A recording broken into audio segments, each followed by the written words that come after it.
Buyurun Azay müəllim. Elçin müəllim, mən istərdim bu sualı cavab verəcəm, amma biz başladıq Davos forumundan və Cənab Prezidentin Davos forumunda iştirakı. Əslində baxanda bu məsələ geniş təhlil tələb edir və indi iqtisadi bloku bizim hörmətli həmkarlarımız bu vergi formada işıqlandırdılar. Amma mənə belə gəlir ki, biz bugün 3 istiqamətə daha çox fokuslanmalıyıq Davos forumu ilə bağlı. Birinci istiqamət odur ki, Cənab Prezident orada bir çox iqtisadi və kommersiya təşkilatlarından, beynəlxalq şirkətlərlə görüşdə keçirdi. İkinci hissəsi görüşlər dövlət başçıları ilə və ali hökumət başçıları keçirilən görüşlər. Üçüncü isə Cənab Prezidentin Euronews'ə verdiyi müsahibə panelində iştirak. Yəni biz bunu 3 bloka bölüb təhlil etsə, o həm daha asan olar, həm də tamaşaçılarımız üçün daha maraqlı olar. İqtisadi bloka mən çox toxunmaq istəmirəm, burada qeyd edildi. Ancaq yalnız bir faktı demək istəyirəm ki, bugün Azərbaycan dövlətinə, Cənab Prezidentin apardığı siyasətə maraq o qədər çoxdur ki, dünyanın ən nəhəng şirkətləri bugün Azərbaycandan əməkdaşlıq etmək istəyir. Təkcə ikisinin adını çəkmək istəyirəm. Bunlardan JP Morgan və BlackRock. BlackRock'un bugün nəzarət etdiyi dünyada aktivlərin ümumi həcmi 10 trilyon dollardan çoxdur. JP Morgan isə təxminən 4,5 trilyon dollara yaxındır. Təsəvvür edin, təkcə bu iki şirkətin timsalında 15 trilyonluq bir portfelə sahib olan bugün dünya nəhəngləri Azərbaycana əməkdaşlıq etmək istəyirlər. Azərbaycanla bu vergi formada sərmayə qoyması da bugün Azərbaycan Dövlət Neft Fondunun orada qeyd olunduğu 1,5 milyard dollar vəsaitin daha səmərəli və sərfəli şərtlərlə idarə olunmasından bağlı niyyət protokolu imzalandı. Yəni o deməli budur ki, Davos forumu Azərbaycan üçün, Azərbaycanın iqtisadiyyatı üçün, Azərbaycana investisiya yatırımı üçün çox böyük bir imkandır. Yeri gəlmişkən Cənab Prezident çıxışında da qeyd etdi. Bugün bizim üçün ən prioritet olan investisiya sahələri, yatırım sahələri hansılardır, onları qeyd etdi və ilk dəfə mənim diqqətimi cəlb edən məsələlərdən biri buydu ki, Cənab Prezident mədənçilik sənayesinin daha çox bugün prioritet olduğunu, süni intellektin, biz bunu neçə müddətdir bu barədə danışırıq, bizi süni intellektdən bağlı Azərbaycan artıq strategiyada qəbul edibdir, süni intellektin prioritet olduğunu, qeyri-neft sektorunun prioritet olduğunu və bərpa olunan enerjinin prioritet olduğunu. Yəni, bugün Azərbaycan nə qədər dünya açıq olduğunu göstərən və investisiyaların, yəni bu sərmayələrin cəlb olunması üçün münbit bir şərait olan ölkə kimi Davos'u çox uğurla təqdim olundu və bilirsiniz ki, beynəlxalq kredi reytinglərdə bu barədə Azərbaycanın deməli şərtlərini və Azərbaycanın imkanlarını daha da yaşlaşdırıblar. Bu iqtisadi blok. Gəlin, indi burada keçirilən iki tərəfli görüşlər və bütövlükdə verilən mesajlara biz diqqət yetirək. İki tərəfli görüşdə hələ bugün bilirsiniz ki, davam edir. Bir çox ölkələrin bilirsiniz ki, dövlət başçıları, bu Finlandiya olsun, sonra deyək ki, bugün Çexiya ilə görüşdü, İsrail dövlət başçısı ilə, yaxud da Qətərin baş naziri ilə və s. Hələ bu görüşdə təbii ki, proqram üzrə davam edəcək və bu o deməkdir ki, yenə Davos'da Azərbaycanla iki tərəfli münasibətləri inkişaf etdirilmə, hətta beynəlxalq təşkilatların da belə bu məsələyə diqqət ayırması və Azərbaycanın ən inkişaf etmiş ölkələrdən biri deməli siyasətində idealı olan bir ölkə kimi bugün cəlb ediciliyini qoyulub saxlayır və bu ölkələrin görüşləri bunu bir daha sübut edir. Və burada yeri gəlmişəm, mən bir məsələni deyim ki, deməli, Cənab Prezidentdən səhər yeməyi təşkil edən Euronews'un rəhbəri Pedro Vargas, səhv etmirəmsə adı, o çox maraqlı bir açıqlış nitqi elədi və o nitqdə belə bir fikir söylədi ki, Azərbaycan bugün dünyanın parlayan ulduz ölkələrindən birinə çevirməkdədir. Azərbaycan bugün bütövlükdə sülhü təmin edən, dünyaviliyin ən yüksək səviyyədə təmin olunduğu bir ölkədir və o misal çəkdi ki, bugün Azərbaycanda müxtəlif konfessiyalar necə rahat bir şəkildə yaşayırlar, bir-birlərinə necə dostluq münasibətində və birgə yaşayış şəraitində yaşayırlar və bir tərəfdən də sülhün və əmin-amanlığın artıq bərqərar olması, Ermənistandan əldə olunan sazişin, yəni sülh sazişinin paraflanması əlbəttə bir də onu göstərir ki, Azərbaycan bugün doğrudan dünya üçün çox cəlb edici bir ölkəyə çevrildi. Və yeri gəlmişkən, birisi Euronews sadə bir sıradan olan bir qurum deyil və bu qurumun rəhbəri Azərbaycan haqqında bu qədər yüksək fikir söyləməsi və hətta yeri gəlmişkən sülhlə bağlı Azərbaycan dövlətinin, Azərbaycan prezidentinin məhz Nobel mükafatı layiq görülməsi ilə bağlı bir məsələdə toxundu, üst örtür və biz dünən də biz bunun mətbuatı geniş şəkildə yayımlandı ki, artıq Birləşmiş Ərəb Əmirlikliyinin ən nüfuzlu sülh mükafatı, deməli, insan qardaşlığının münasibəti mükafatı, məhz insan qardaşlığı mükafatı, biz ki, Birləşmiş Ərəb Əmirlikliyinin qurucusu Şeyx Zayedin adına təsis olunmuş belə bir mükafatı Azərbaycan prezidentinə təqdim edilir. Yer gəlmişkən, bununla bağlı da bir ailə məlumatda biz bir gördük ki, məhz həmin mükafatı təsis edən münsiflər heyətinin üzvləri də Azərbaycana gəliblər, cənab prezidentə bununla bağlı məlumat veriblər və biz münsiflər heyətinin tərkibinə baxsa görək ki, çox tanınmış dünya səviyyəli siyasətçilər, biz ki, Avropa İttifaqı Şurasının keçmiş prezidenti Charles Michel və Afrika İttifaqı Birliyinin rəhbəri, keçmiş rəhbəri də bu münsiflər heyətinin təmsil olunduğunda və yer gəlmişə bununla bağlı bir məsələni qeyd edim ki, münsiflər heyətinin gəldiyi qənaət ondan ibarətdir ki, bugün Azərbaycanla Ermənistan arasında paraflanmış sülh müqaviləsi bütün parametrlərdən dünya üçün nümunə ola biləcək bir sülh müqaviləsidir. Və onlar deyir, il boyunda bu prosesləri biz araşdırdıq və gördük ki, bu qədər hər tərəfli,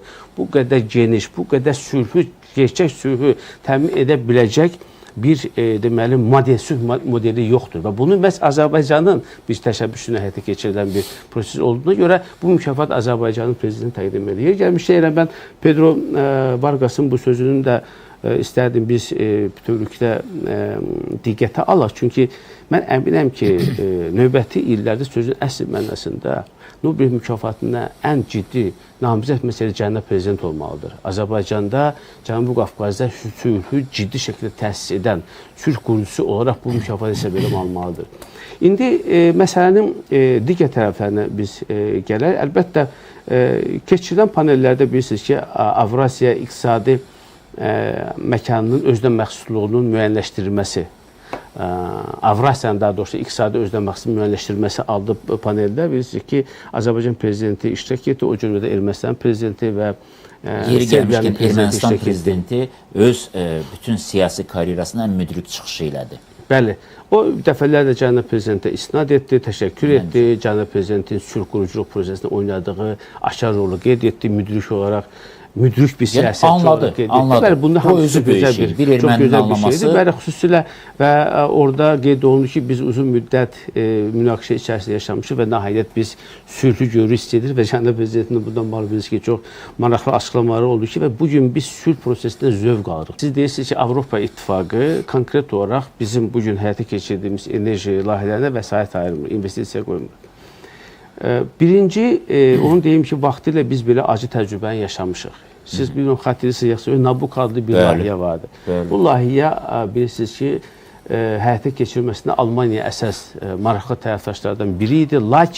Lakin o vaxtı məhz şimal xəttinin Rusiya qazının Avropaya nəql olunması xatirinə təəssüf ki, Avropa və Almaniya bunu maliyyələşdirməkdə imtina etdi və sonradan onlar mən sizə bilirəm ki, çox peşman olduqlarını qeyd etdilər, bildirdilər. İndi də faktiki olaraq məsələn Almaniyanın Azərbaycan qazına möhtac olması və bir neçə gün bundan öncə elan olundu ki, artıq Avstriya və Almaniyada Azərbaycan qazı nəql olunur. Bir də onu göstərir ki, onlar çox böyük strateji səhvə yol verirlər. Mən əminəm ki, indi də onlar bu prosesdə kənarda qalmaqla yeni də strateji səhvə yol verirlər. Onlar belə fikirləşirlər ki, Avropa oyuncuları ki, bir halda ki, Azərbaycan qazının Avropaya ixracı mümkündür. Artıq Azərbaycan indiyə qədər TAP-TANAP layihələr maliyyələşdiribsə, elə bu prosesi Azərbaycan özü də öz üzərinə götürsün. Və belə bir fikirlər səsləndirilir. Ona görə də cənab prezident orada dəfələrlə dedi, yəni nə qədər də görsə deyib ki, yaxşı biz bunu çatdırırıq. Bəli, biz Avropa bazar bizim üçün cəlb edicidir, amma bütün bu infrastrukturun Azərbaycan tərəfindən maliyyələşdirilməsi də ədalətli deyil. Ona görə bu fikirləri onlar heç bir halda legitimləşdirə bilmirlər. Amma səbəblərdən biri kimi bunlar bunu göstərirlər ki, Azərbaycan imkanı var, qoy bunu da maliyyələşdirsin. Amma burada çox siyasi məqamlar olduğunu düşünmürəm. Çünki bu siyasi məsələ deyil. Bu Avropanın özündən lazım olan çox böyük bir enerji təhlükəsizliyi məsələsi. Bütövlükdə biz tabloya baxsaq, son 20 ildə Azərbaycana 330 milyard dollar investisiya qoyulub. Kim qoyub bunları? Bunu qoyub təbii ki 90% məhz Qərb ölkələri, Qərb şirkətləri. Məsələn, indiki halda baxın, Cənab Prezident qeyd etdi, Böyük Britaniya, məsələn, həm bərpa olunan enerjiyə, həm ənənəvi enerji sektoruna milyardlarla vəsait qoyubdur. Və yer gəlmişdə BP ilə Amoco şirkətinin birləşməsi də bu investisiyanı daha da çoxaldı. Amerika şirkətləri artıq Azərbaycanda böyük investisiya qoymaq ərəfəsindədir. Bununla bağlı Sahib müəllim qeyd etdi. Bizim o strateji xəritəyə, əməkdaşlıqla bağlı strateji xəritə imzalandan sonra artıq bu qapılar tam açılacaq. Hətta müdafiə sənayesi ilə bağlı böyük investisiya gələcək. Bəli, müdafiə sənayesi. Amma burada indi Avropa İttifaqı ölkələrinin hələ də aktiv olmaması. Biz Cənab Prezident təsadüfən vurğulanmadı ki, məsəl üçün Böyük Britaniya, Amerika burada aktivdir, amma Qərbi Avropa İttifaqı ölkələri aktivdir. Baxmayaraq ki, birbaşa benefisiarlar, yəni qazalanlar bəs Avropa İttifaqı ölkələridir. Birinci səbəbi mən bayaq qeyd etdim. Bunlar düşünürlər ki, Azərbaycan artıq hazır infrastruktur yaradıbdır. Bu infrastruktur davam etməlidir. Bilirsiniz ki, bayaq dedim, TAP, TANAP, Bakı tipi Ceyhan filan. Qoy birini də eləsin. Qars dəmir yolunun böyük əksəriyyətini vəsaitini Azərbaycan qoyubdur. Bir çoxunda, məsələn, ayrı-ayrı demək, Beynəlxalq Maliyyə Fondu, Avropa Yenidən Qurban İnkişaf Bankı, Asiya İnkişaf Bankı və digər deməli maliyyə institutlarına alıbdır. Bu təbii ki, yanlış bir yanaşmadır. İkincini də mən yaxşı qeyd etdim, mən xatimə yadıma saldım. Onlar indiyə qədər məhz bu ənənəvi enerji vəsait qoymasını iqlim dəyişikliklər çərçivəsində doğru hesab etmirdilər. Və onlar daha çox bərpa olunan enerjiyə vəsait qoyurlar. Və yeri gəlmişsə, Almaniyada məsələn bərpa olunan enerjinin səviyyəsi 70%-dən çoxdur. Çox ciddi bir şey. Amma indi gördülər ki, hələ dünya buna hazır deyil. Almaniyanın özü buna hazır deyil. Demədi ki, bizi günahlandırırlar ki, neft ölkəsi olduğumuza görə COP29-u keçirməyin.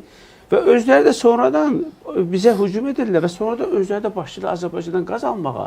Və üstəlik onlar başa düşmürlər ki, artıq biz nə qədər istəsək də, biz bəyanatlar versək də, biz populist çıxışlar etsək də, bugün ənənəvi enerjidən tam xilas olmaq mümkün deyildir. Bu mərhələli şəkildə həyata keçməlidir. Digər bir tərəfdən, bilirsiniz, bugün biz yaxşı bilirik ki, bərpa olunan enerji daha baha başa gəlir. Onun hazırlanması və s.